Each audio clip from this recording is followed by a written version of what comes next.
们希望就是说，能和更多的外国友人一起去共同的去发展，去学习我们中国的龙舟运动和我们中国的龙舟精神。对这个成绩很满意，相当满意。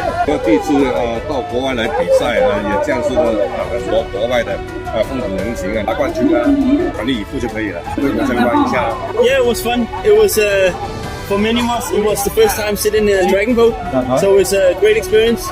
Really fun. But they were very good. Very good. I think we kept up them with the last 200, but in the start they took a whole boat. Yeah. So we need some more practice. Oh well, I think it's very Chinese. It's quite like being in China. So there's a lot of the Chinese atmosphere, but also a lot of the Chinese.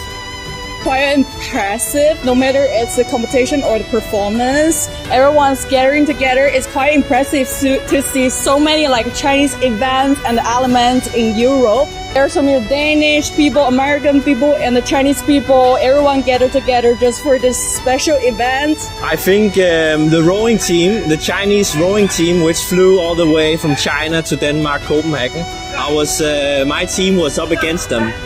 I think they are really good, and generally we were so close to surpass them as well. So I think also we have some strong contestants here, and they were great.